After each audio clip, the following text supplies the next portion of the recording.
You're listening to Bearcast Media, coming at you live from the Jack and Jones Strader studio, part of the electronic media division at CCM.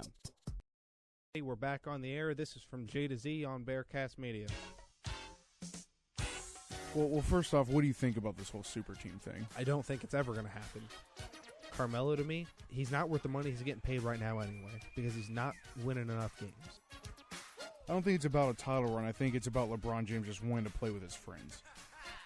I get that as a friend he wants to play with Carmelo. As a competitor, I wouldn't want to play with Carmelo. I think he's just a loser. If you're not playing at the competitive level, can you still be considered the best player, though? I don't see there being another LeBron James, another Kobe Bryant.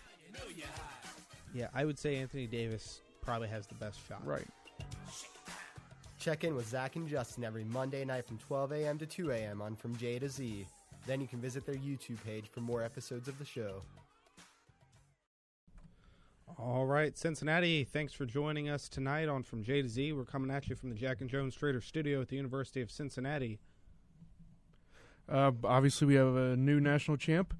Villanova beat UNC 77-74 on a crazy three-point buzzer beater. And so we're going to start with that tonight. Pretty crazy NCAA tournament. A pretty great way to end a pretty crazy NCAA tournament. Just the last 13 and a half seconds of that game pretty much summed up the entire tournament. Well, it was a great title game. Definitely better than last year's, I think. A very competitive game. We both picked Oklahoma to be in this game, and they lost by like 30. They lost by like 34 points to Villanova. Yeah. So, but it was a great game. Definitely a shootout towards the end, but possession. Villanova had the ball with the last shot, and they hit the shot. Yeah, I know you said it right as the game ended, but I don't think that kid's ever going to do anything better with his life or have any better moment, feel any better about himself than the last shot of that game. That is the greatest moment of that kid's life. Yeah, that's the greatest moment of a lot of people's lives. Like, to be able to be in that scenario, and I mean, unless he makes it big in the NBA, that's got to be tops for him. Thoughts on the tournament as a whole? Early on, I think it was what everyone was expecting, kind of a choppy, like not sure who to pick, underdog battle. But towards Elite Eight, Final Four, it was pretty obvious who the standout teams were. Yeah. Given Syracuse, who was an underdog for up until the Final Four. But other than that, it was pretty straightforward. The top seed teams were in the Elite Eight and Final Four, so. Yeah, I mean, like you said, I mean, it was pretty crazy the first, I think, on ESPN brackets anyway, after the first weekend, there wasn't a single perfect bracket. And 24% of people's champs were gone on the first day, with Michigan State going out. You know, there's these Cinderella teams every couple of years, UConn, Gonzaga, and this year it was just Syracuse. Well, Syracuse is historically a good team too, so it's not like they're that underdog team that just happens to be good every year in March Madness, but it's not like that because they're always usually higher seeded than what they were. And they really benefited from Michigan State getting knocked out. Right. They were not going to beat Michigan State. And I say that even though Middle Tennessee beat Michigan State. But there's that one upset every year that happens, and that just happened to be it. Exactly. I mean, I was surprised UNC dropped it because if you have any faith in BPI, which is supposed to be the magical stat that tells you who's going to win every single game, UNC was supposed to win the tournament. Well, I saw somewhere they did head-to-head BPI and like RPI and some other things, and it was a 50-50 shot who won this game. So, yeah. And it was a 50-50 game up until the last buzzer beater shot. So yeah, I mean that was one of the craziest endings, the craziest ending to any championship game I think I've ever seen. And you saw Marcus Page's shot that was indescribable. Yeah, the commentators gave him a little too much credit for that. That was 80% luck, if not all luck. If not 100% luck. Right. There was just so much going on. I don't know. Credit to him for making it. Right. But, I mean, come on. You're going to make that, 2 out of every 80 times you shoot that? Maybe. A guy diving, you just pick it up, legs going all over the place, and release. But, I mean, hey, congrats to Villanova. Right. They're the new champs. Going to stick with basketball. NCAA tournament's over. We'll talk about that again. Well, probably never. The Warriors, 5 games left in the regular season. Playoffs start in the middle of this month. They have to win 4 of 5 to break the record or win 3 of the next 5 to tie it. What do you think happens? Well, they'll at least tie it, if not break it. The only way I see them not breaking is if they lose both games to San Antonio. Other than that, I don't see them losing a game. So I think they'll at least tie it, but I think they'll most likely break it. Yeah, I think they break it because I think the only game they lose is at San Antonio. Now, that being said... Well, they just lost their first home game to Boston. Exactly. That being said, last week that's what I said. I'm sticking to it this week, but not with that much faith. Because now Boston is a good team, but good compared to the Eastern Conference. Right. These Western Conference teams, well, really the top 2 Western Conference teams are on another planet. They're in their own conference. So that was, even from a good Boston team, that was really surprising. Does that open it up for these Eastern Conference teams or even these Western Conference teams, mainly San Antonio? I mean, that's probably the best news San Antonio's had all season. Well, I'm sure that San Antonio is going to watch that film from that game. Oh, yeah. And whatever Boston did to beat Golden State, San Antonio can do that same thing, but better. Yeah, they've got a coach with about 20 years more. Popovich was probably coaching when Brad Evans was born. Popovich is probably the best coach ever. He's one of the most elite, proficient, just him, Phil Jackson, just so skilled.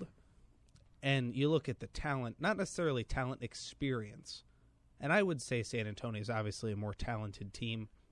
They just play so well together and know how to play the game of basketball. Yeah, it's chemistry, it's experience. There's a lot of young talent on that Boston team, but those guys have so many titles together. Right. They've been together for at least 10 years. Most of those, the big 3 anyway. So, I mean, how much, if you're Golden State, how much are you actually putting into that loss? Is it an issue for you? Well, I think it can be, yes, because they were obviously trying to win the game. Yeah. It wasn't, if they were like backing down, like, oh, well, we're still in a good place. We're still the best team in the NBA, so we're not going to like kill ourselves to try and come back from this. Not necessarily give up, but like not necessarily try hard to stay with it, though. But as you saw, they definitely try to stay in the game. So that tells me that they were a little shocked at what was happening, and they didn't want to show their weaknesses any more than they already have. But if you want just a ridiculous, crazy stat, 2 times this season, because defensively this team is good, but there are better defensive teams. The reason they win so many games is their offense. Right. That's not a secret. Right. 2 times this season have the Warriors scored under 100 points. 2 times. One of them was a loss. I don't know about the second one. The other one was Christmas Day. They beat Cleveland by 6. Yeah. 89-83. That is ridiculous. And they're not, most of them are in the 120s. They've got some in the 130s. I mean, this team just puts up just a ridiculous amount of points that unless you have, San Antonio is the only team that's been able to do it to them once, hold them to 79. That's 40 points below their average. I mean, if you're averaging 115 a game, like that's incredible just in itself. Your defense doesn't have to be that great. They do have a solid defense, but their weapons are offensive. Steph Curry is not a defensive player. Draymond Green is probably debatably the MVP, just because he's such a well-rounded player. If you look at it statistically, Golden State gives up 104 points per game, and San Antonio scores exactly 104 points per game. So if they can keep San Antonio to that, I mean, statistically that's a win for them. But the flip of that is San Antonio has one of the best defenses in the league. Right, 92.6 points per game. So it is almost a coin toss because you have, at least by average, by far the best offense in the league. Well, what's really going to prove if San Antonio's defense can really stop Golden State is these next two games they play. If they can do a repeat of holding them under 100 points to 79 like they did last game, then it's real. Yeah. But other than that, I'm sure a lot of people think it was just a one-time thing that San Antonio was able to stop Golden State like that. That's where San Antonio has a lot to prove in these last two games. I said last week, I still think that these last four games are going to decide who wins the NBA title. Because you're going to see I can't imagine any scenario where the Western Conference Finals is not Spurs-Warriors without just some incredible upset. You're going to get two games for a preview of that.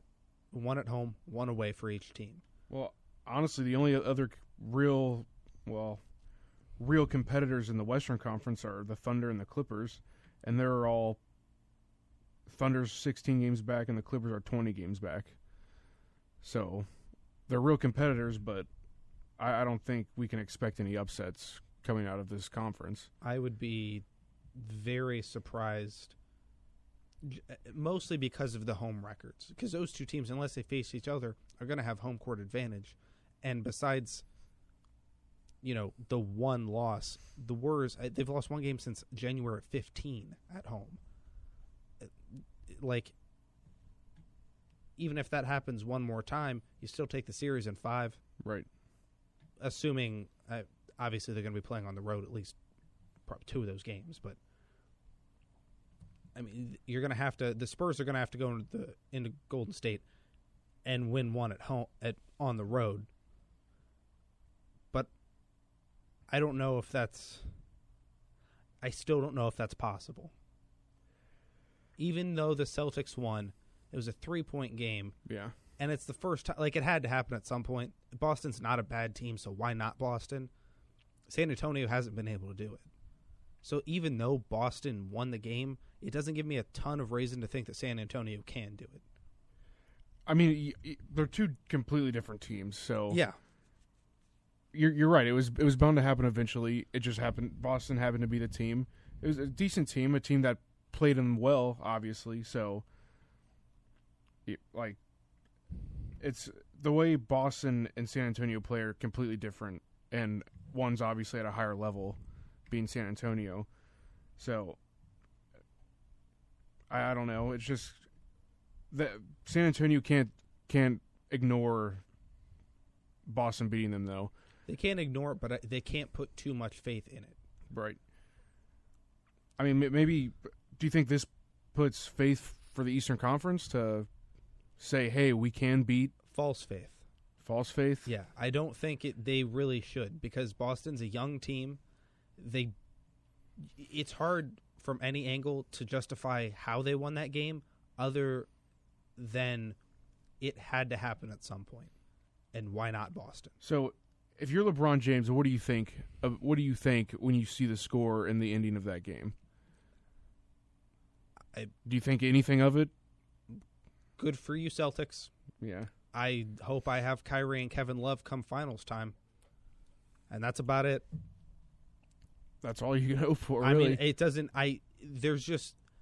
The teams that have a chance to face Golden State in the finals are nothing like the Celtics. Because the Celtics are not going to get there. They're not going to be able to make it through the Eastern Conference Finals. So it won't really matter. And honestly, if they went in and had to play 4 at Golden State, they're not going to win. They might win 1 because you've got kind of the momentum, because that was the last. I mean, I would say they would probably win 1, but they wouldn't win 2. So it really doesn't matter at that point. So I know Golden State and San Antonio. Golden State has 1 loss at home. San Antonio has 0 losses at home. The third best home team is the Cavaliers with only 7 losses. Yeah. Does that matter? So how big of an impact will home court advantage be for the Cavaliers when they play like the Warriors or the Spurs? Do you think they'll be able to fend off a team like that at home? They're good at home, but they're not San Antonio and Warriors exactly. good at Those home? guys are elite at home. Historically, borderline legendary over the last 18 months at home. The Cavs are a typical first-place team at this point in the season. Right. In almost every statistical category, they're a pretty average first-place team. The other two are anomalies. You know, we have a season that might happen once every 6 or 7 years. There are 2 teams doing it the same year. They're both in the same conference. Like, the Eastern Conference is having an average normal year. The Western Conference is on another planet. The Western Conference is not on another planet. The Those two teams are. Right. The Western Conference minus the top 2 teams are having a normal Western Conference year. So do you think we're going to see a repeat of this next year? No, because I think people are going to be leaving from Golden State. I don't think that they're going to keep their team together. We might see some retirements from San Antonio as well. Yeah, I mean, it seems like Duncan sits out every other game. And, you know, the big 3 of San Antonio, I think if they win the title, you're going to see retirements. Tim Duncan's probably at the top of that list. Yeah, Tony Parker probably not far after. Ginobili might even. Ginobili's younger than those 2, but he's still young. He's still old. Athlete considering, old. Yeah. You know, and you've got Aldridge and Kawhi Leonard, so there's still talent there. If exactly. Whoever you lose, so you could lose a couple of your big. And honestly, with Duncan, he sits out a decent amount. So other than experience and the fact that there's Tim Duncan on the team, it's kind of the Kobe Bryant factor. Like, Kobe's not putting up big numbers. Not that you can compare the debatably, I mean, one of the best teams in the last 10 years to the worst team in the NBA.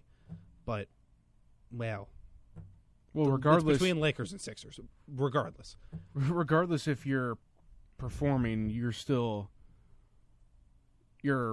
a huge factor. Your prestige is what is still a factor for your team. Yeah, having Tim Duncan there, being a teacher and a leader. Yeah, I mean, the Spurs could afford to lose those guys and still be a playoff team next year, hands down. If they don't win the title, I don't know that you see that. I think they give it another year, because I don't think Golden State's going to be able to retain those. There's too much. If they're willing to take pay cuts to stay together, obviously you'll see them stay together. Yeah. But there's so much greed in professional sports that I don't think that that's going to happen. So who do you think Golden State's going to lose? Probably Draymond Green. You think so? He's on the shadow of Curry and even maybe Klay Thompson. He could be the number 1 in probably 25 teams. I could see him going to L.A. He could be the number 1 in L.A. There's a few young guys there that, I mean, they've got a decent amount of talent. It's the Lakers, the organization. I could see him maybe going to New York, play for Phil Jackson. Yeah. I don't think he's going to stay in Golden State. He's going to want a big check. Unless the virtue of a dynasty is something that he really wants and it means a lot to him more than getting the big bucks and getting the spotlight by himself. Well, he's a different kind of player, so he might be that kind of player. I mean, we'll see come off season time. Which is coming up. Yeah, if Draymond Green leaves, then you have to open the door to all the Kevin Durant rumors. Will he? That would open the door for a third person. That you'd have to play with positions a little bit. Well, it was just released today that the main recruiter for the Rockets to get Kevin Durant is going to be obviously James Harden. Yeah. So if that were to happen, where do you see that going? I don't like that move if I'm Kevin Durant. There's not much in Houston right now except James Harden. Dwight Howard he'd have to leave probably to be able to pay Kevin Durant, and Kevin Durant's going to want more than James Harden there, especially because he's going to have to leave Russell Westbrook. I mean, well, really all he has in Oklahoma City is Russell Westbrook, so obviously he's got more because the Thunder are a much better team than the Rockets. Yeah. Would you rather play with Russell Westbrook or James Harden? Probably Russell Westbrook. Exactly, because he's the Draymond Green of the Thunder. Harden turns the ball over way too much also. Harden gets he gets a lot of points. He scores more points than Russell Westbrook. Almost hands down, I say Russell Westbrook is the better player. It's the same reason Draymond Green's a better player than James Harden. All around, Russell Westbrook is probably the better player. Right. Scoring wise, you have to take James Harden, I'd say. And you have to, if you're Kevin Durant, you don't want a guy that hogs the ball. Now, James Harden doesn't have as many weapons, so I guess you could call him a justified ball hog a little bit. I mean, he's definitely their biggest scoring weapon. Exactly. But Kevin Durant is that person for the Thunder. Right. He benefits from having a guy like Russell Westbrook who gets so many assists. That's a guy that Kevin Durant wants. He doesn't necessarily want a guy that scores 40 points a game on his team. Right. He wants a guy that gets 15 assists every game. That benefits Kevin Durant's stats. So do you see Kevin Durant staying at the Thunder at all? I don't see him going to Houston. I really don't see him going to Golden State. Logically, I would say the Boston and Washington are the best two landing spots for Kevin Durant, because both of those teams have the money to pay him, and both those teams could use a guy with experience, playoff experience, insane epic talent, and one of the true superstars still in the league. Exactly. And I think either one of those teams, for me, the Western Conference is a lot more competitive than the East. It has been for a few years. So this year, you're kind of see it even out. Even out minus obviously the top two, which is almost pointless to even talk about them. Right. But if Kevin Durant goes to a team in the East, that team is almost instantly pushing Cleveland, for the top spot. I think the second place team is the Raptors, and they're 3.5 back. Yeah. So I could maybe see him going to Toronto. You've already got two up there. Same with Washington. You've already got two. Durant would be the third. In Boston, there's not really they're all too young really for there to be two or three guys there. It's just a lot of youthful talent. Do you see him going to Chicago? I want him to go to Chicago, but no. It depends if they can. It depends how much you can get for Derrick Rose. They'd have to get rid of Derrick Rose. You'd have to get rid of Derrick Rose. I think they probably want to get rid of Derrick Rose to make room for Jimmy Butler and Doug McDermott, because those guys are up. They're going to be the next face of the franchise. Yeah. Pau Gasol is going to be gone soon. Pau Gasol might retire soon. He could retire after this season, especially since the Bulls are probably not going to make the playoffs unless the Pistons or Pacers really just collapse. I want him to go to the Bulls. I could definitely make a case for why he should go to the Bulls, but there's other teams that I think are better for Kevin Durant than the Bulls. Do you think he's going to be looking for money or the best fit? I don't know what goes through the minds of some of these pro athletes sometimes, because when you get down the stretch in your career, which Durant realistically is probably over the halfway hump of his career. Yeah, I'd say that's fair. And he doesn't have a title. He's got millions and millions of dollars, so money shouldn't be a huge factor. But, some of these guys that make these moves and choose to go to struggling teams. Well, if he's looking to get titles, which obviously I'm sure he is, Yeah. I think it's more in his interest to find a best fit instead of chasing money. I think that's safe to say for almost everyone, though. Well, that makes sense, but that's not always how it plays out, I guess is more or less what my point is. Because for us, without the millions and without the talent, that sounds like the logical thing to do. Right. But for the people who, at this point, money isn't an object for them, or an issue for them, but you still see these pro athletes chasing money when you'd think they'd be chasing titles. Well, I think LeBron, the way he went about doing it, he did that very well. He earned his money early on, and then he realized, oh, I'm getting older, I'm aging a little bit, and I don't have a title yet. We saw him take pay cuts. Yeah. In Miami, and he come back to Cleveland. So I think the way he did it was smart. He earned his money up front, and now he's going after. I mean, he's still making $24 million a year. But if I'm sure he could be making more if he wanted to, though. He could make more, and if he, especially if you could cut him down to, if he was willing to take 15 or 16 million a year, you could bring in a lot of talent. Yeah. I mean, that goes with just about every team in professional sports. If guys were willing to take, if no guy on the team was getting paid at the NBA more than $15 million a year, you could have a really ridiculously good team.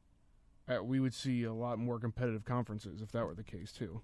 But guys want money so much, and obscene amounts of money, that to the people outside the sport where you say, oh, you've got your millions of dollars, go for the title. It doesn't, that is not how they think about it. Yep. Oh, I have millions. Now I can make more millions. Like, it's the same. There's a lot of factors that play into that obviously we don't know because we're not LeBron James. Right. We're not Durant. Carmelo coming out of Denver. New York didn't have Phil Jackson at the time. Their team was not that great. Why do you go to New York? You go to New York because it's New York. The Knicks historically are a pretty big team. Their name is as big as the Lakers, I would say, right, without the titles. It's because it's New York. And you go there because they're paying him about $23 million. I think he's up at $25 million a year. I think he's the highest paid. We also have no clue contractually what's in that like spectrum. There could exactly how much he gets paid every year. When he gets, how much was guaranteed. There's a lot of, and trade clauses are a big part of it. I'm sure there's like promises in there and everything too that. But you go to Carmelo a few years ago, where he's already established himself, I don't know, as a superstar, borderline superstar, if not a superstar. Big name, big face. You could go just about anywhere. You could go and get your titles, but instead you go to at the time was a struggling franchise and still is. They're 31-47 right now. They suck. That's not struggling. They suck. And they've got two guys plus one of the best, if not the best, basketball mind of all time running the organization. And two guys with a lot of talent on the court. Porzingis being the other. Right. I mean, that's a perfect example. He chased money when he could have chased titles. And, if he's in a good spot at 31-47, making $26 million a year, then then good for him. If he's happy and if he'd rather have money than titles, then that's his prerogative. I mean, he might also know something we don't know. They got Porzingis, who's came into the NBA by storm and is doing really well. Yeah. So next year they could turn it around completely. They could have a few offseason moves, and next year, the start of the season, they could be really, really solid and possibly championship contenders. But how long has he been on that team? 4 or 5 years? Yeah. Porzingis was 15 when he signed with the Knicks. Right. So they also didn't have Phil Jackson. They didn't have Phil Jackson, and the team was just as crappy as it is now. I mean, so when you think about it, you have Carmelo Anthony, Porzingis, and Phil Jackson. Which on paper that's a good start. Which sounds like it, but they're still 16 games below 500. Given it's the first season, I get that, but you're not going to just magically go from 16 games below 500 to being a championship contender, right? Especially with the two teams in the West. You're not even an Eastern Conference contender. So I hardly remember what this rant even started about. If Kevin Durant is willing to take a pay cut, he can chase titles. Because I think there's a few teams where it really makes sense for him to go, where he could play with a really talented group, but he's not going to get paid $23 million a year. Right. It's hard to make that kind of money and also have a good team around you. Yeah, and if he wants to keep making the money, then stay at the Thunder. Hope you guys, your players develop a little more. Hope that the Warriors break up and the Spurs retire, and maybe that, make your run with the Thunder. Stick with one team, keep your money, and roll the dice. Yeah, that's an option. I mean, he might weigh his other options in the offseason and still find out that Thunder still is his best option and the one that he's most comfortable with. We're predicting something now that when it comes time to make that decision, he'll know who won the title. You can predict what's going to happen a little better. Right. Are you still saying the Warriors are going to win the whole thing? Warriors or Spurs, one of those two. Okay, so there's no hope for an Eastern team? No. Okay. I'm going to say Warriors. I'm going to say Warriors, but it's going to come down to those two. I'd say there's probably 70-30 chance, 70-29-1. Warriors, Spurs, the field. Yeah. And the field being the Cavaliers. Yeah, the field being most likely. Yeah, most of that 1% is the Cavaliers. It'd be a lot better story if, say, San Antonio was in the Eastern Conference and they would meet in the finals. There'd be a lot more. There'd be a lot more storylines too. It'd be a lot more entertaining to see how it played out. Yeah, but one of them. I mean, we're gonna see Spurs Warriors in a series anyway. It's just just one of their fates end. Yeah, one series shorter of a championship. 1 week earlier than the next. Yeah. That's really all it comes down to. Alrighty, we're gonna take about a 1 or 2 song music break here. When we come back, there's still plenty to talk about. Right back.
Self-righteous suicide. I cry when angels deserve to die.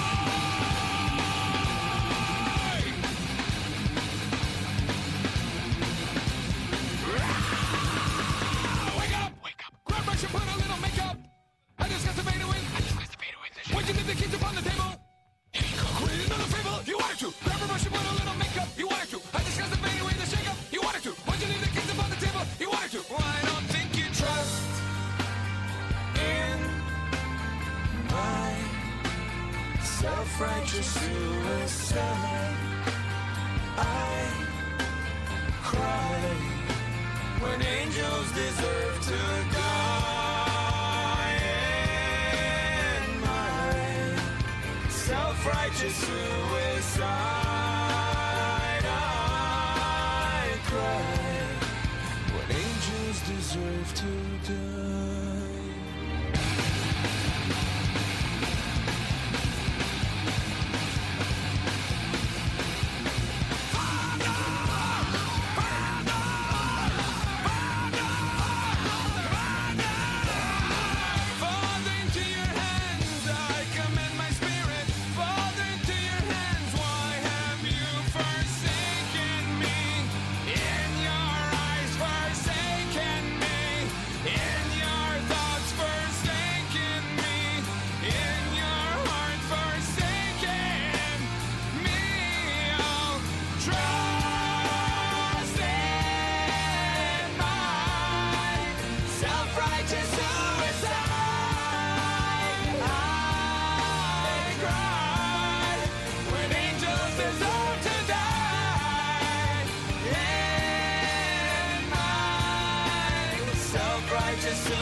Dreams of lies, dreams of dragons fire, and of things that will fade.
Alrighty, we are back on From J to Z.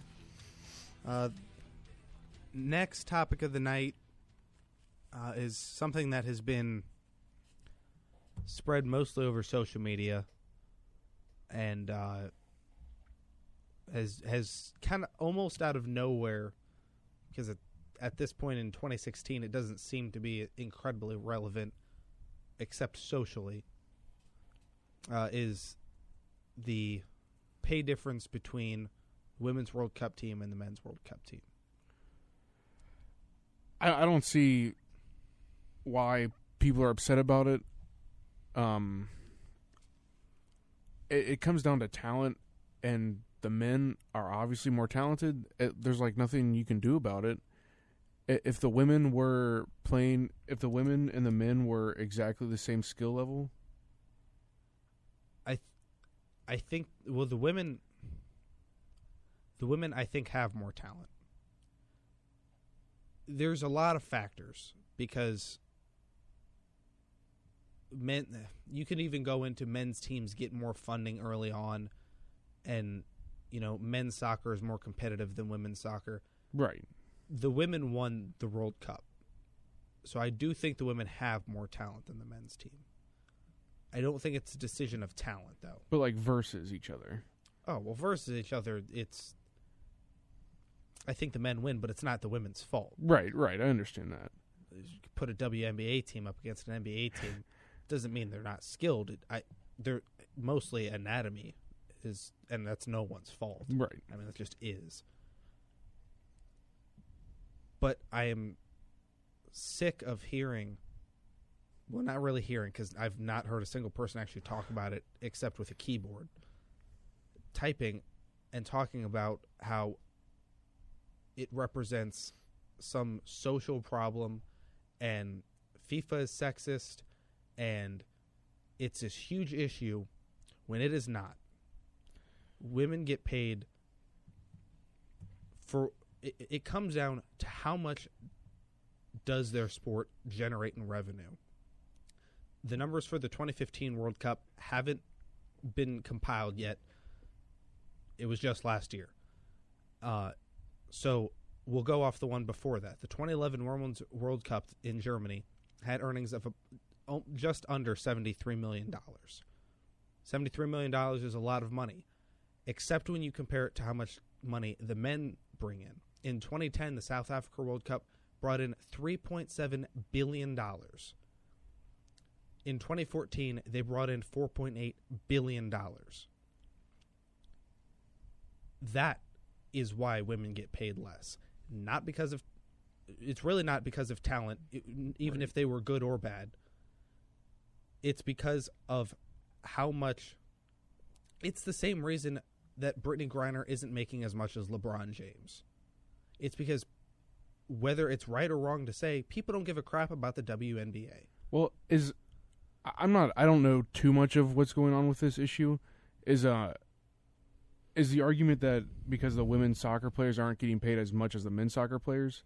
Is that what this is all based on? It's based because the men's team didn't, I think they got knocked out in the round of 32 or the round of 16 in the World Cup, and the women won the whole thing. Right. And the men's team, I have to find these numbers, they, I believe, got paid $9 million for not even making it to the title game. And the women, I think, got $1 or $2 million for winning the whole thing. And it caused a huge uproar because on the surface it looks like it looks like a horrible, troubling issue. That right. You have a championship women's team that gets paid dirt compared to dirt. Well, relative dirt. Yeah. Compared to a men's team, which really the U.S. men's team is not anything to write home about. There's a lot more talent outside the U.S. Right. But that's not what writes checks. 76ers players they're the worst team in NBA. There's still players on that team making seven figures because it's the NBA. There's not a single women's basketball player making 7 figures. Right. Because it's the WNBA. And it has nothing to do with talent. It doesn't mean the women are not talented. There's plenty of talent in the WNBA. People don't watch it. The money has to come from somewhere. It's the same thing with women's. You look at $73 million compared to $3.7 billion. That's 50 times less than what the men brought in. Yeah, there's going to be a pay disparity. Obviously, where's the money coming from? Not that it's right or wrong that people watch men's sports more, but people watch men's sports more. That's just, if you want to tackle an issue, then tackle that issue. But women included watch the Men's World Cup a lot more, and those figures prove it. There is no pay disparity. The women get paid proportionately to what they bring in. And it's not their fault. Soccer is soccer. Like, a women's World Cup game is entertaining for the same reasons a men's World Cup game is entertaining.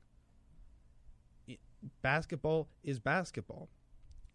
There's not too many reasons other than maybe dunks which isn't anything against women. I mean, it's a lot of that's anatomy still. That you could say the WNBA is less entertaining than the NBA. It's still basketball. There's still talent. Like, there's still a lot of talent. But people want to watch the NBA, and it's not even close. Right.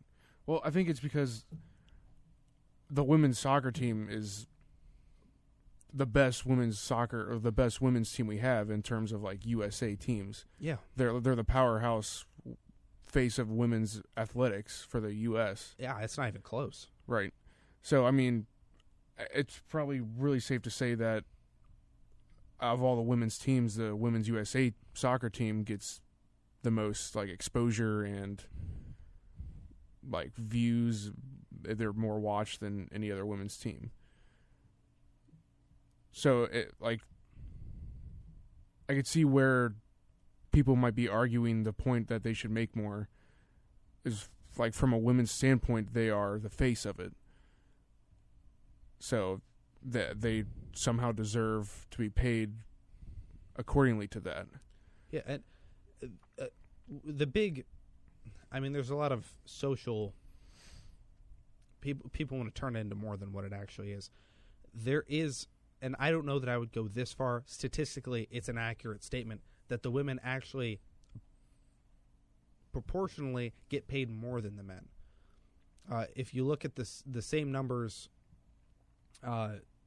from 2011 and 2010, those two World Cups, because we don't have 2015, so we can't really compare it to 2014 just yet. The payout for women's players in 2011 was $10 million for the field. That equates to 13% of total revenue went to paying the players. In 2010, the total prize money of the $3.7 billion earned, $348 million of that went to paying players. That's 9%. So the men actually got less money of the revenue that their World Cup generated. The women actually got a higher percentage of the revenue that theirs generated. Do you think that's the same now, though? Considering how much more they probably made in revenue? The men went up in 4 years. They earned $1.1 billion more than they did 4 years prior. If that would mean that the women would have to go from 72 million, we'll round it up to 73 million, to 1.1, almost 1.2 billion dollars, which is an absurd jump. That's not going to be the case. Yeah. And if it was, we would know, because everyone on the planet would have been glued to that Women's World Cup game. Right. And the fact of the matter is they weren't. The viewership was the highest viewed game, I believe, of the either World Cup from a U.S. viewership was the Women's World Cup. Obviously, we were in the championship game. That's going to make up for, we're going to watch that game. We're in the championship. If U.S. was in the championship for the Men's World Cup, that would break the viewership records too. So I don't think there's a ton of weight in that. We watched our country, and it's a big deal.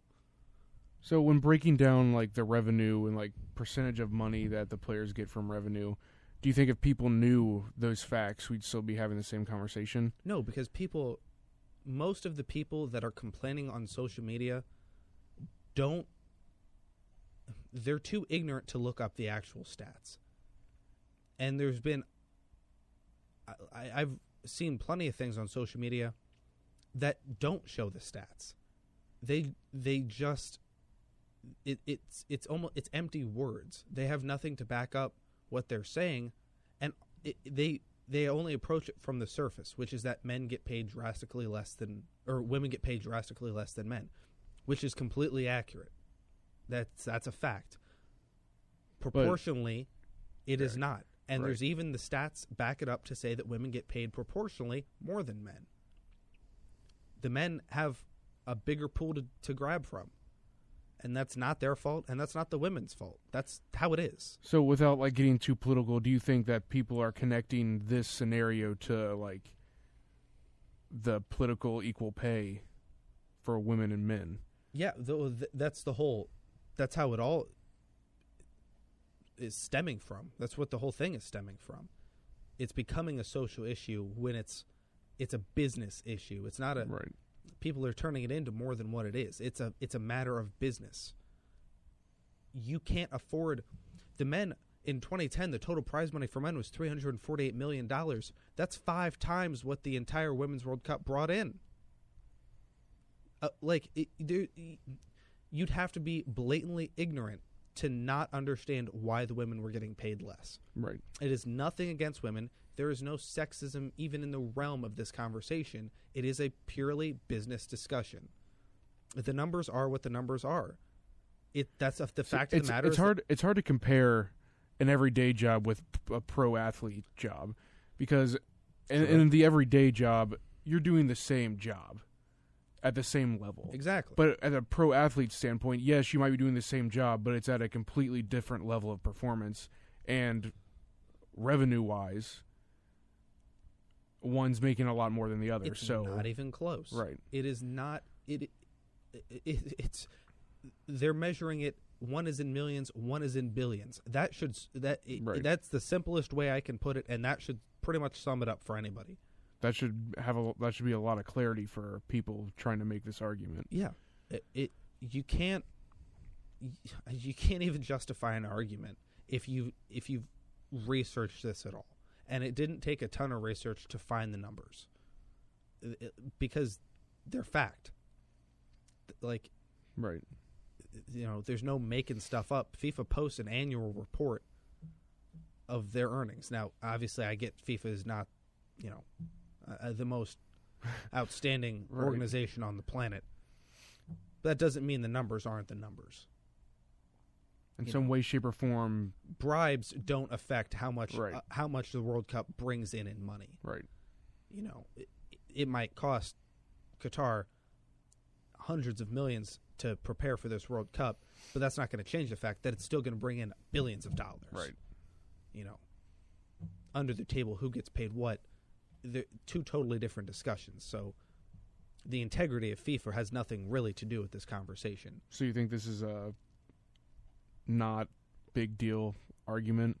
No, it's not an issue. I wish people would stop. It came out of nowhere. Right. The World Cup's been over for months. The Men's World Cup's been over for more than about 18 months. Yeah. So what are we going to complain about today? Oh, Women's World Cup, they get paid less. Okay, well, that's all the research I'm going to do. Social media, boom. And now everyone's talking about it. Without getting into a lot of social issues, that's how a lot of people form opinions. In this case, if you do a minimal amount of research, you can see that every one of those claims, as it relates to women's pay disparity in soccer, is false. Well, like you just said, if there's an on-paper disparity, it's men, because the percentage is a little bit less. Obviously, you can't really say that because of how much more they actually make paycheck-wise, but right, they could get knocked out, in 3 rounds away from the title game and still bring home $9 million. Right.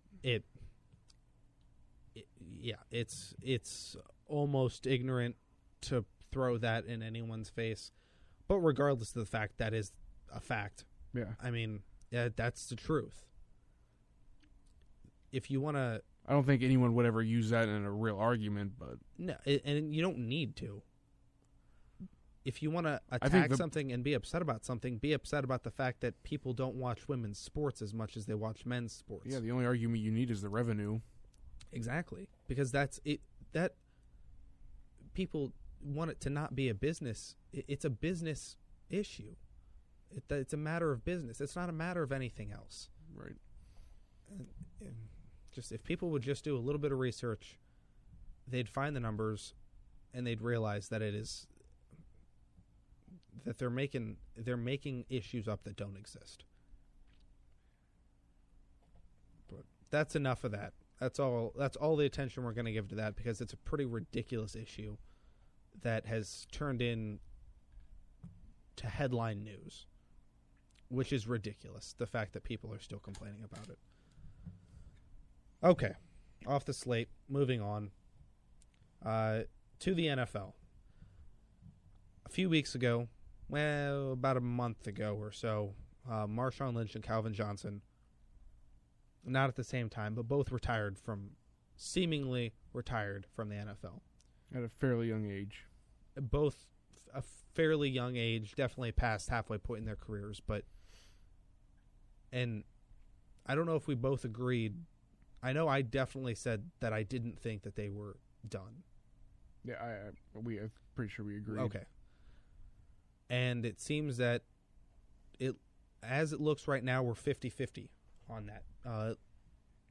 There have been nothing is in ink yet. Speculation, something more than speculation or rumors, but it's not official, that Marshawn Lynch could be heading to the Oakland Raiders. He's from that area. He's from the Bay Area. The Seahawks, because he kind of reneged on his retirement, the Seahawks would get a draft pick, which at this point he's not coming back to Seattle, so Seattle has to be happy with that. And they get a draft pick and instead of just nothing. Yeah. And Oakland becomes probably that division winner. If they can sign, you've got Derek Carr, Amari Cooper, Khalil Mack, Crabtree. A real contender 2 years down the road, not right away. But looking at Kansas City is all that's left in that division. The Broncos, even if they sign Kaepernick, Broncos are not going to be. Their defense is still. I think with good. their defense, they'll still be. I think they're still going to be top dogs in that.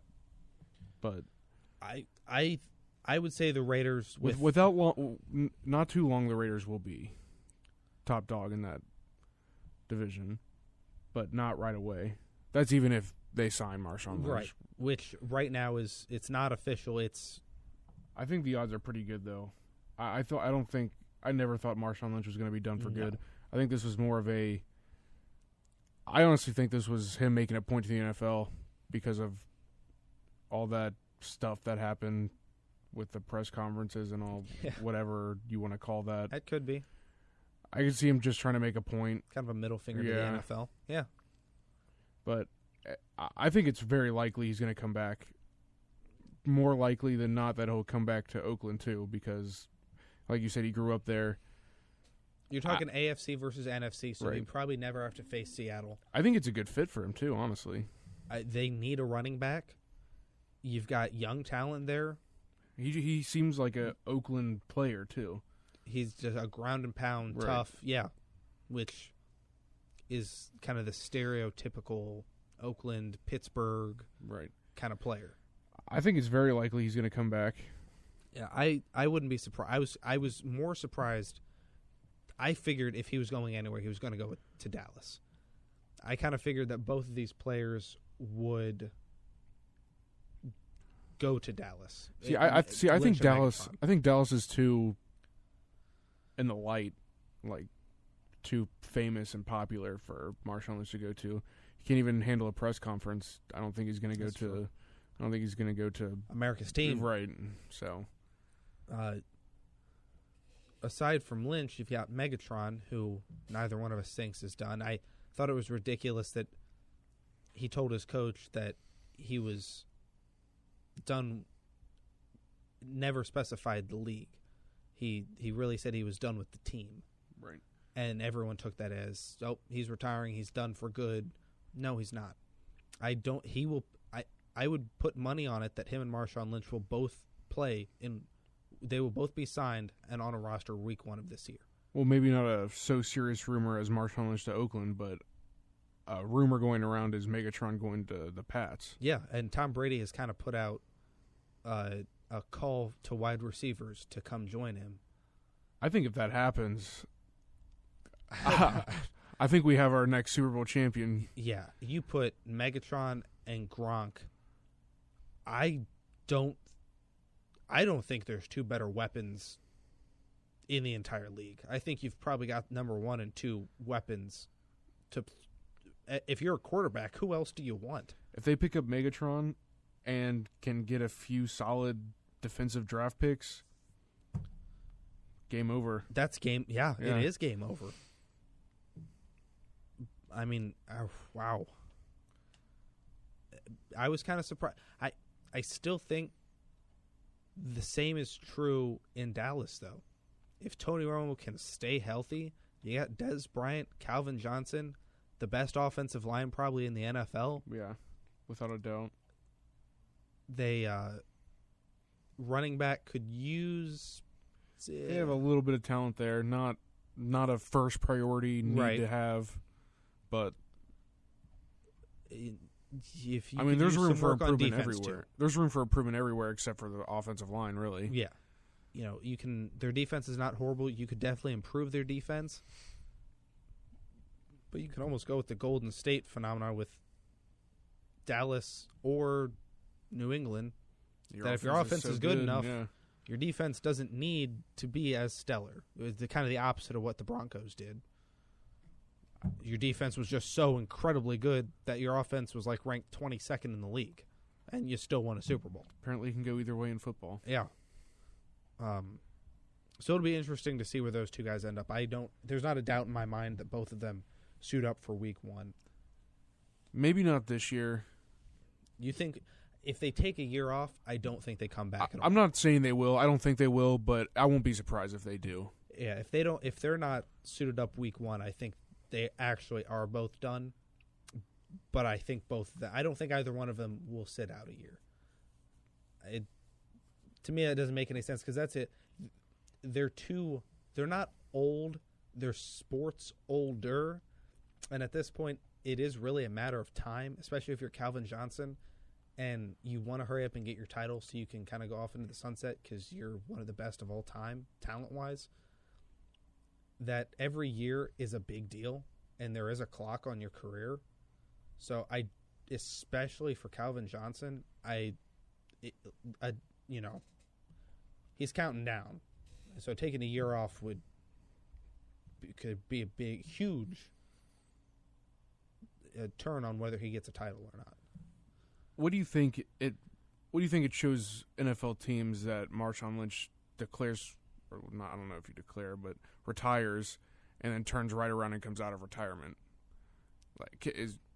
Does that mean kind anything? Can you trust him? You can. I'm going to retire, get out of my contract, then unretire. Does that say anything to a team that might be interested in looking at him? I don't know if it was so much just to get out of his contract and get out of Seattle. Right. Michael Jordan did the same thing. He retired. Hey, what the heck? I'll go play baseball. Well, I'm not good at baseball. But baseball didn't really work out, so he went back. Marshawn Lynch just retired, then unretired, and within a month. Yeah, I don't know. Yeah, about 6 weeks. There's something kind of weird about that, don't you think? Yeah. But if you're going to sign him, you're going to have that conversation with him. There's a lot more to it that most people probably won't ever know. Honestly, this is a Marshawn Lynch move too, though. It's very Marshawn Lynch.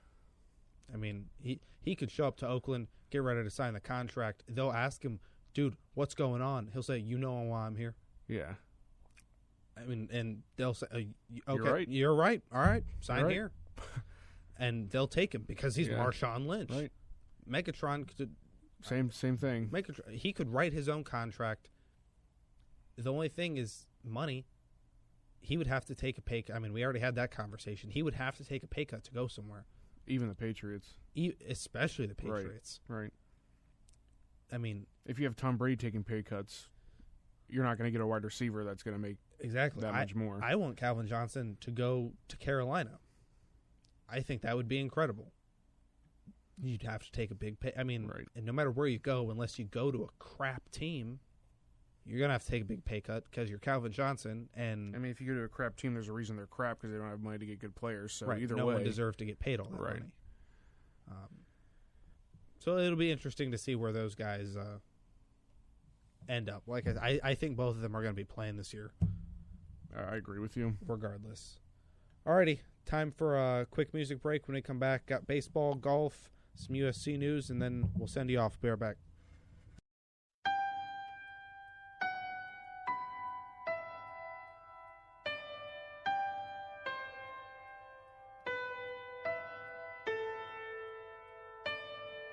When I was a young boy, my father took me into the city to see a marching band.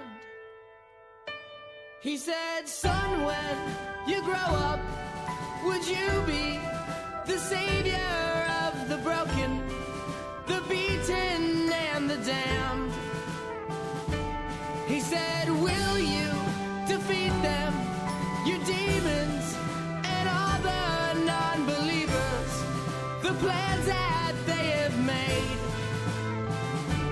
Because one day I'll leave you a phantom to lead you in the summer to join the Black Parade.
Carry on.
Alrighty, we're back on from J to Z. Gonna start out this segment with some baseball talk. Opening week for MLB. Yesterday and today, opening days for every team across the league. Just more or less some standout scores. Obviously, plenty of scores. Some ones that kind of set themselves apart from the rest. Cubs Angels just finished up. Cubs win 9-0. Arrieta throws through 7 innings, gives up 2 hits and a walk. Pretty much defending his Cy Young title. Cubs get 11 hits. Rockies are up 10-5 on the Diamondbacks. Greinke starts the game. Rockies supposed to be one of the worst teams in the league. They're up 10-5 in bottom of the 8th. Let's talk about the battle of the bad teams this year. Cincinnati and the Phillies. Oh, phenomenal. Phenomenal expectations for those two teams. Reds, of course, getting the win 6-0 or 6-2. 6-2. 6-2. Giants win 12-3 over the Brewers. Should pretty much be a tell to how the Brewers season is going to go. 15-0 Dodgers over Padres. Which is, again, I mean, Kershaw, Dodgers offense exploded, but it's the Padres. So, yeah. I mean, they suck. What can you do? Other than that, I mean, those are pretty much the breakout. Bryce Harper homers in his first at-bat of the season. He's Bryce Harper. I mean, that's about as Bryce Harper can get. Right. Boston and the Indians got postponed. Yeah, so did Astros, Yankees. Yeah. 2 games got postponed. Yeah, it's good to see the Cubs, though. 9-0. They're going to win the World Series, so. Well, we'll see. Well, no. 181 games too early. 161 games You're too right. early. Still too early. All right, you got me. So we each picked a couple of pairs we thought would more or less break out in the 2016 season.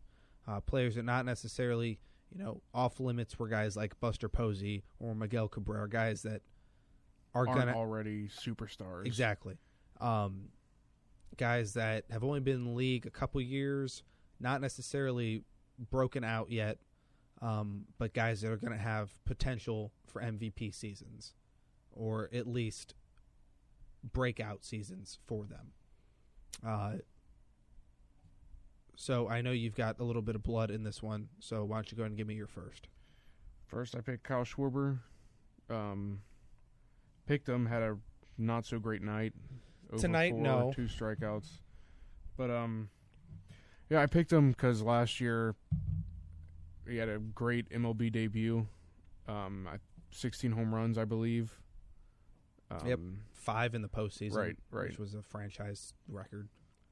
So yeah, if he continues that, I think he's gonna have a great season, a great breakout season.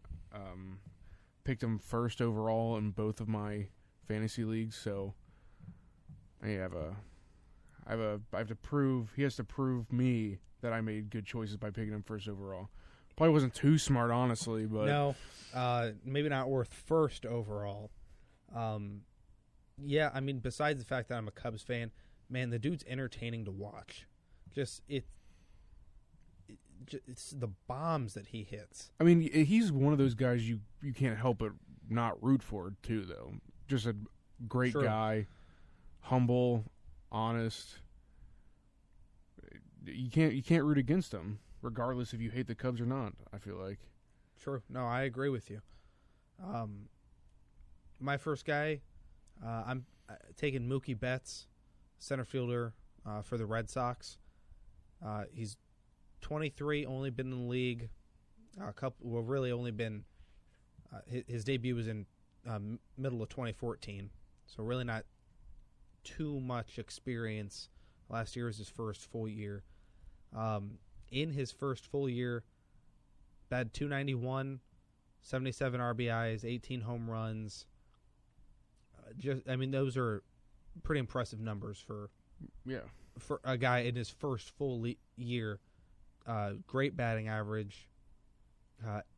18 homers, which for a center fielder is pretty solid. 18's nothing to write home about, but that's pretty solid. It's definitely a contribution to the team. Right.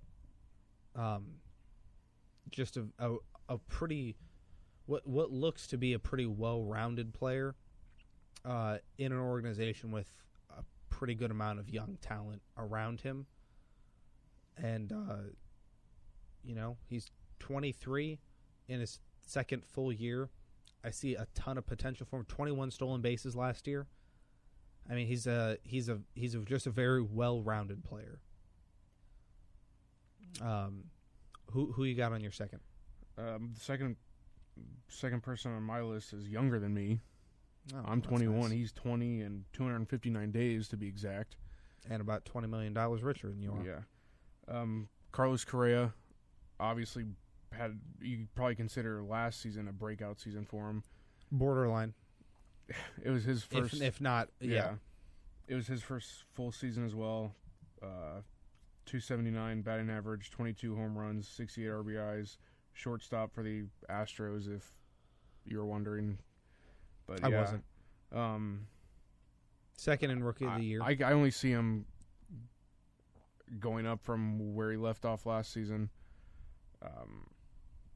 Super young, and he's already had a phenomenal first season. I don't think he got worse. I know. I definitely think because he's on one of those teams like the Red Sox and Mookie Betts that are on the up. Right. The Astros they were in the World Series and then they sucked for like 6 or 7 years. They were just awful. Yeah. At one point losing triple-digit games. I mean, they lost 101 games. I mean, like with your Cubs, it's been 108 years. It's been 100. Yeah, they're turning around now too. So yeah, and they're one of those 3 or 4 teams that are on the rise. Yeah, I don't think he's even hit his potential yet, only being 20 years old. I agree with you. Pending, all these guys pending something really bad happening, right. Which we obviously you hope wouldn't happen. I took him second in my fantasy draft, though, so I'm right there with you with Schwarber. I would love for him to prove that I didn't make a mistake picking him with my second overall pick. Who's your number 2 guy? My second guy, I'm staying in Boston because as much as a Cubs fan as I am, I think that there's so much young talent in Boston. Xander Bogaerts, who's the third baseman, 23 as well, made his debut in 2013. Last year, batted .320, which is very impressive. In 156 games, you bat .320. Only 7 home runs, but when you have a batting average of .320, exactly, that's not what. He's obviously He's a get on the base guy. Won the Silver Slugger Award. I wouldn't consider him a breakout player because his name isn't quite out there yet. Correa, partially because the Astros made it to the playoffs and all the hype around him. Chris Bryant was going to get hype. Right. He got a ton of hype just like Correa did. Even if the Cubs weren't the story they were, Chris Bryant was still going to get a lot of talk. Lots of hits, 10 stolen bases, which for a third baseman is,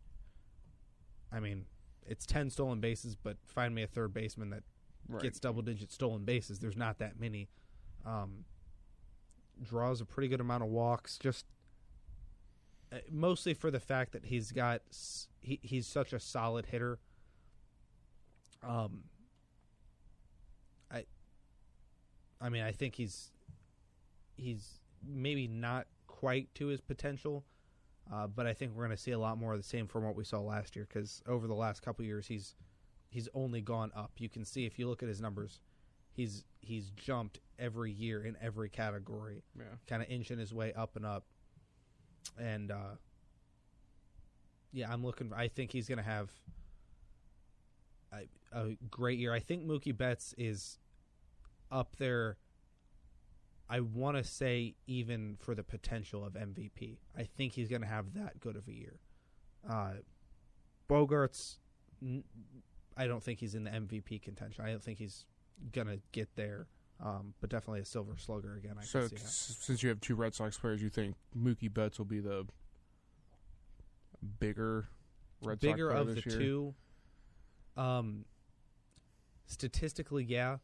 As far as social media and coverage, it's going to be hard to beat Ortiz, right, and David Price. Yeah. Statistically, I think those two are going to be the best two players on the team.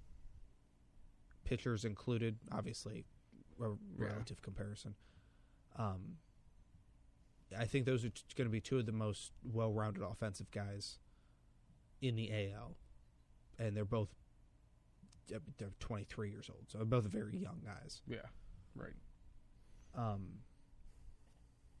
Still plenty of baseball. 161 games left for every team. 181. Yeah, Mister. I know how many games are in an MLB season. So there'll be plenty more to talk about in baseball this year. So we're not going to spend too much more time. Well, we're not going to spend any more time on that.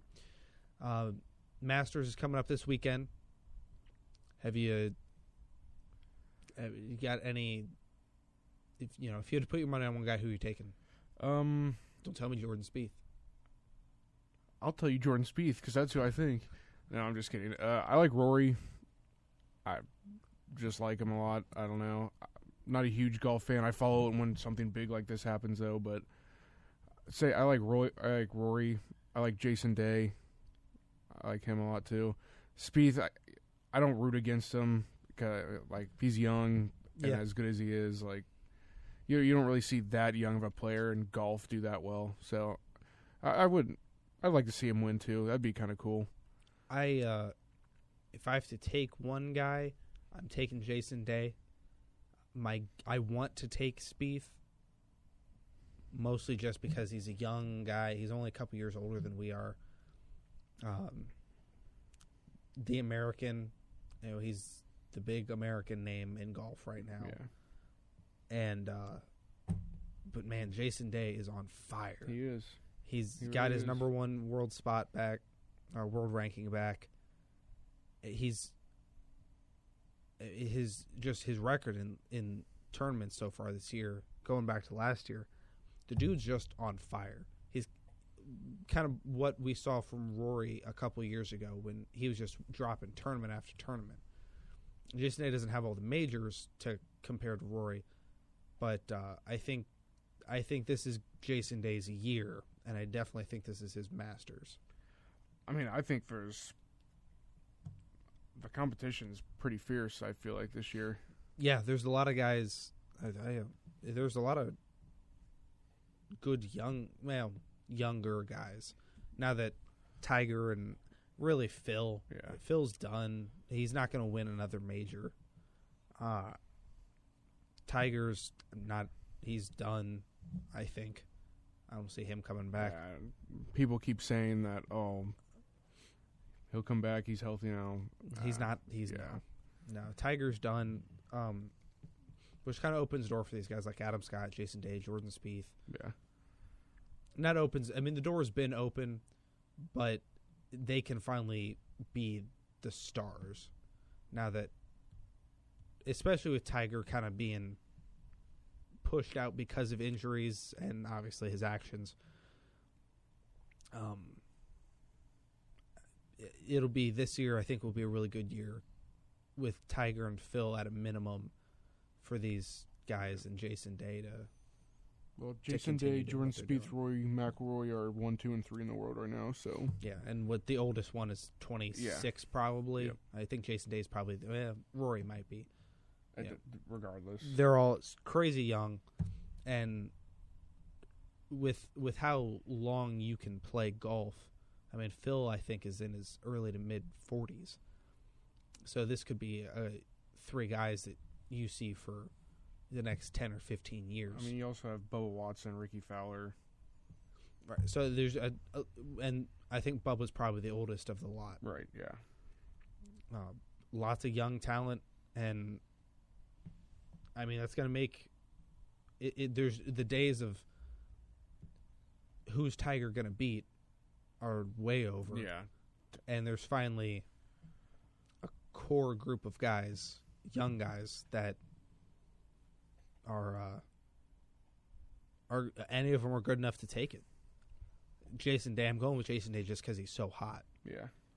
I mean, part of me wants to not take Jason Day for that reason also, too, though. Yeah, I mean, a couple years ago when Rory was on fire, I mean, he was killing it in the Masters, and then he just destroyed. He destroyed himself. I mean, golf's just that kind of game, though. Yeah, it's you have 4 days, and if you screw up any of the 4 days, that's your tournament. It could easily be your tournament. I'm so bad at golf, I couldn't even start to relate to any of that, honestly. Yeah, I got Jason Day. Who was your actual pick? I was going to say Rory. Well, Rory is my pick, Okay. But Jason Day, Jordan Spieth, I wouldn't be surprised at all. But I'll go Rory for just to officially say who I think is going to win. Actually take someone. Alrighty. Last topic of the night, UFC. Last couple weeks, there's been a lot of hype about the Jon Jones-Daniel Cormier fight for a lot of reasons. Most of it's those two because they're so entertaining to watch. Not necessarily even in the octagon, just go at it verbally. Right. Jon Jones, a couple weeks ago, got into some legal trouble, got pulled over. It looked like maybe that was going to put the fight on hold. UFC didn't really do anything about it. And then Daniel Cormier gets injured while he's training, and now he drops out. So you've got Jon Jones now, who comes out and says, you know, because of my actions, and this is kind of unprecedented in UFC, but because of my actions lately, I want to prove it to the fans, so I'm going to kind of have an open invitation. Dana, the fight can go on. And, which was exciting for all about 30 seconds until Dana White announced who his opponent was going to be. And, Vince St. Preux, who I guess goes by OSP, kind of going off GSP's popularity. And suddenly this fight is back on, but it's not even worth turning the TV on. I've never even heard of OSP. Yeah, well, that's a reason enough for... I mean, you've got Jon Jones, who's pound for pound the best fighter in the UFC, maybe the best fighter on the planet, against a guy, I want to say he's like 18-7. Like, just not... I mean, there's still going to be watchers just because it's Jon Jones. Just because it's Jon Jones, I get that, but maybe people are the bets now, like in Vegas and stuff. The bet's going to be on how fast Jon Jones is going to knock him out or make him tap. Yeah, like it's no longer who's going to win. It's how long until Jon Jones wins. Yeah, he's 19-7 actually. 32 years old, 6'3", 205. Jon Jones has one loss. It's not even... It's hardly comparable. Right. They're just... It's so disappointing that the fight was going to be so incredible. And I get that you don't want to replace Cormier with a big name to take away from the... Like, because I feel like if you throw a big name there, you're going to try and replace Cormier, and you don't want to do that. The only thing is, you don't want to replace him with another big name and have maybe not as big of a name and then have Jon Jones lose. Like, you still want the Jon Jones Cormier fight to happen. Right. And he's going to... Jon Jones, you know, pending something crazy happen, and it has before. It's fighting. You catch the guy in the right spot, no matter who you are, you're going down. Jon Jones is 21-1. I mean, do you think it's obvious that Dana White is giving John Jones an opponent that he should beat. It's disappointing, but yeah, it's pretty obvious. Like, does that bring up an argument of, is UFC fair? I mean, it's not really supposed to be fair, because, like, I'm sure UFC's the St. Preux guy was going crazy whenever he got called up as, hey, you want to fight John Jones for the interim title? Yeah. Yeah, every guy. Well, not every guy, because there were guys that turned down the fight. You know, if you haven't trained to face Jones, and now all of a sudden you've got 2.5 weeks to train to fight the best fighter in the world, right. You're only gonna pull guys who are 19-7, because no guy who's got 1, 2, 3 losses is gonna put jeopardize his record. I mean, but does it really jeopardize lose. it though? You lost to the best fighter in the world, though. Record's a record. You know, if Ronda Rousey lost and the number 1 women's contender hadn't lost either, now you're 1 loss worse. Exactly. Yeah. Even if you had lost once, now you have 2 losses. Does it kind of matter who it's to? Yeah, but there's a lot of prestige. I mean, that's why Ronda got so crazy upset. There's a lot of prestige. I mean, really, because this guy has nothing to lose. He has. For him, this is amazing. Right. For fans, it's kind of a joke, and for Jones, it's a win. Is it? Yeah. I was going to say, is it like a slap in the face at Jones, but it's really not, because he knew he was going to face Cormier, so... Well, I'm sure he had to agree to that. I mean, he had to agree to it. He probably doesn't want to face anyone that he is in real jeopardy of losing to anyways, because he wants to face Cormier when he's better. Right. For the UFC, the best Bones can annihilate this guy, prove that he's, it'll just make him look even better. Yeah. That, oh my God, he just annihilated this guy at the main event. And in a few months, he'll face Cormier, and it'll make it a little bit more heated, because now Bones is coming on. For storyline, this is the guy you want to fight Jones, and I get that's why Dana White picked him. But for fans who wanted a really good fight this month, it just turned into a crap fight that is going to get probably half the viewers, if that. Because there's just not a whole lot of reason, other than it's Jones's return. There's not a whole lot of reason to watch this fight. Dude's going to get knocked out. Right. What about the rematch coming up in July, UFC 200 with Nate Diaz and McGregor? Still not for the title, correct? Right. Not for the title. Same weight class as well. Which is really frustrating to me. Because if I'm Nate Diaz, who gives a crap about a rematch? Right. Like, I'm surprised Nate Diaz is fine with that. This is definitely just for McGregor. It is completely for McGregor. Right. As a fan, do I want to watch it? Absolutely, because the first fight was amazing. But for the fighters, it's a waste of... It's the same thing we already saw. Right. It's a waste of time for Nate Diaz, because he has something to prove. McGregor probably just wants to get back on track. He wants to get back at Nate Diaz for losing, but there's no incentive. We already know what happens. There's nothing for me to watch. As a fan, there's nothing there. Will I watch it? Of course, because I want to, I still want to see the fight. Right. But there's no incentive for Diaz. He already won the fight. He already proved himself. He proved he could beat the champ. Give him his title shot. So what happens if he beats him again? You're going to have him... Exactly, that's my point. You're going to have him face a third time? Yeah.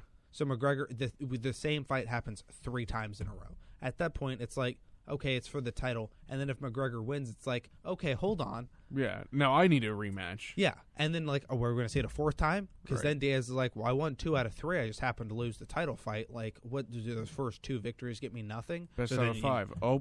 Best out of 7. Like exactly. Where's it stop? Or rematches, it's just one after another because, I want a rematch because he beat me when I was undefeated. Yeah.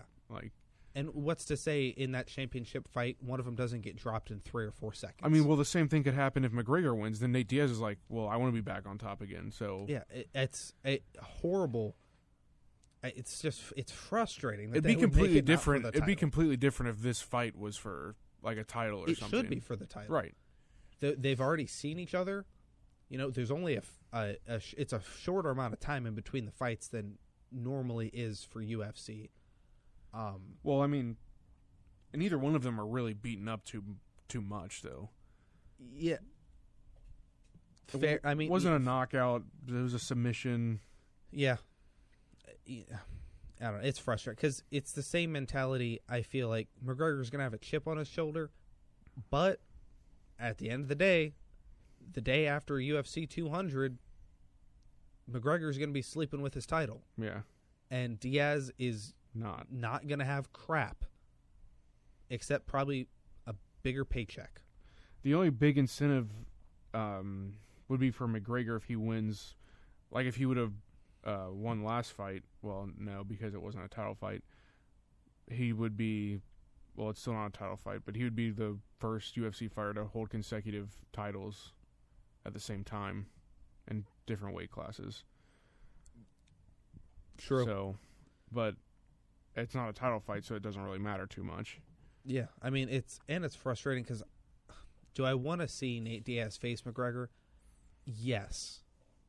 I want it to be for the title, though, because more than I want to see Nate Diaz fight McGregor, because I've already seen that fight, I want to see Dos Anjos fight McGregor. Right. I want to see Aldo actually get more than 5 seconds into a round against McGregor. Right. I want to see those fights. Well, those fights aren't going to happen. That's the same thing with Rousey and Tate. Yeah. Two best women UFC fighters, and the first time they face each other, what was it, 13 seconds or something? No, when Rousey and Tate faced each other, yeah. Tate gave Rousey the best fight that Rousey's had. Yeah.